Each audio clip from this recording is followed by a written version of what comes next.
ಮಹಾರಾಷ್ಟ್ರದ ಮಹಾ ಮಳೆಗೆ ಅಬ್ಬರಿಸಿದಂತಹ ಭೀಮಾ ನದಿಯ ಜಲನರ್ತನದಿಂದ ರಾಯಚೂರು ಜಿಲ್ಲೆಯ ಅಲ್ಲೂ ಸಹ ಅಲ್ಲಿನ ಜನರು ನಲುಗಿ ಹೋಗಿದ್ದಾರೆ. ಅದರಲ್ಲೂ ರೈತರ ಬದುಕಂತೂ ಮೂರಾಬಟ್ಟೆಯಾಗಿದೆ. ಈ ಕುರಿತ ವರದಿ ಇಲ್ಲಿದೆ.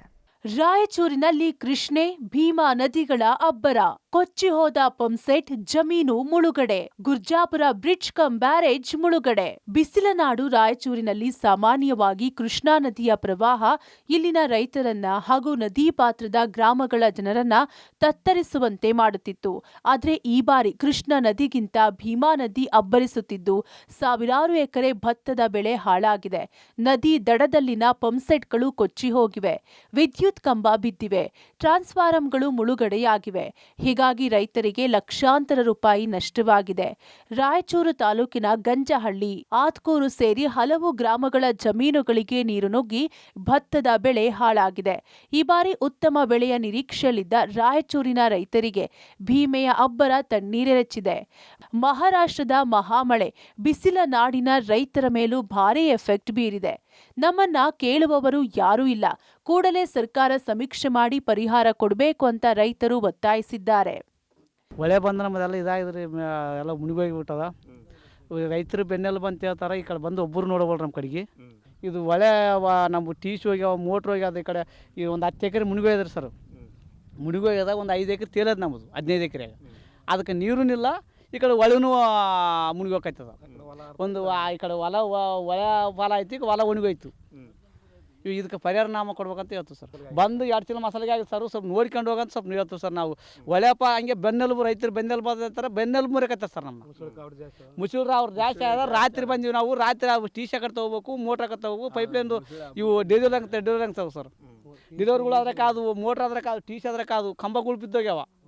ನಮ್ಗೆ ನದಿ ಬಂದು ಎಲ್ಲ ಬೆಳೆಗಳು ಸುಮಾರು ನಮ್ಮ ಊರದ್ದು, ನಮ್ಮ ಸೀಮಂತದ ಒಂದು ಸುಮಾರು 8ಲಿಂದ 1000 ಎಕರೆವರೆಗೆ ಮುಳುಗಿದ್ದಾವೆ. ಆದರೆ ಈಗ ಇನ್ನೂ ಒಂದು ತಿಂಗಳಲ್ಲಿ 15-20 ದಿನ ಕಟಾವಾಗ್ತವೆ. ಎಕರೆಗೆ ಸುಮಾರು ಈಗ ಎಕರೆಗೆ 50ಲಿಂದ 60 ಸಾವಿರ ರೂಪಾಯಿ ಖರ್ಚು ಮಾಡಿದ್ವಿ. ಗೊಬ್ಬರ, ಎಣ್ಣೆ, ಕೂಲರ್, ಲೇಬರ್ ಎಲ್ಲ ಹೆಚ್ಚಿಗೆ ರೇಟು.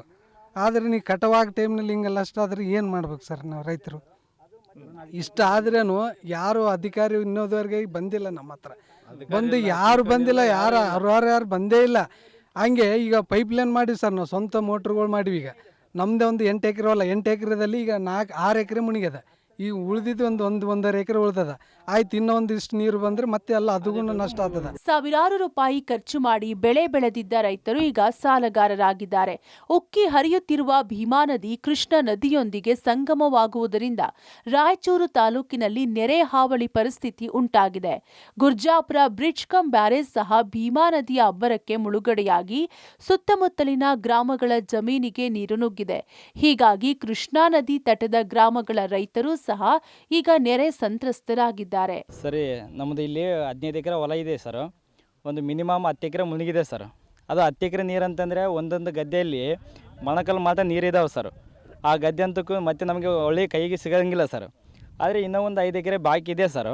ಆ 5 ಎಕರೆಗೆ ನೀರು ಯೂಸ್ ಮಾಡ್ಬೇಕಂತಂದರೆ ಪಂಪ್ ಸೆಟ್ಟೆಲ್ಲ ಸಮೇತವಾಗಿ ಒಳಗೆ ಮುಳುಗೋಗಿದ್ದಾವೆ ಸರ್. ತರಬೇಕಂತ ನಾವು ಭಾಳ ಪ್ರಯತ್ನ ಮಾಡಿದ್ದೀವಿ ಸರ್. ಆದರೆ ನೀರಿನ ಅಭಾವ ಜಾಸ್ತಿ ಆಗಿದ್ದರಿಂದ ಮುಸುಳಿನ ಕಾಟ ಜಾಸ್ತಿ ಇದೆ ಸರ್ ಇಲ್ಲಿ ನಮ್ಮದಲ್ಲಿ. ಹಂಗಾಗಿ ನಾವು ಭಾಳಷ್ಟು ಮೋಟೋಗಳನ್ನು ಒಳೆದಂಡಿಗೆ ಅಲ್ಲೇ ಬಿಟ್ಟು ಬಂದಿದ್ದೀವಿ. ಇದ್ದ ಹೊಲಕ್ಕೆ ನೀರಿಲ್ಲ. ನಿನ್ನೆಗೂ ಇವತ್ತಿಗೂ ಭಾಳಷ್ಟು ಇಲ್ಲಿ ಏರಿಕೆ ಆಗಿದೆ ಸರ್. ಮೇಲಧಿಕಾರಿಗಳು ನಮ್ಮ ರೈತರ ಬಗ್ಗೆ ಸ್ವಲ್ಪ ಗಮನ ವಹಿಸಿ ನಷ್ಟ ಪರಿಹಾರವನ್ನು ಒದಗಿಸಿದರೆ ಅದು ನಮ್ಮ ಒಂದು ಉಪಜೀವನಕ್ಕೆ ಅನುಕೂಲವಾಗುತ್ತದೆ.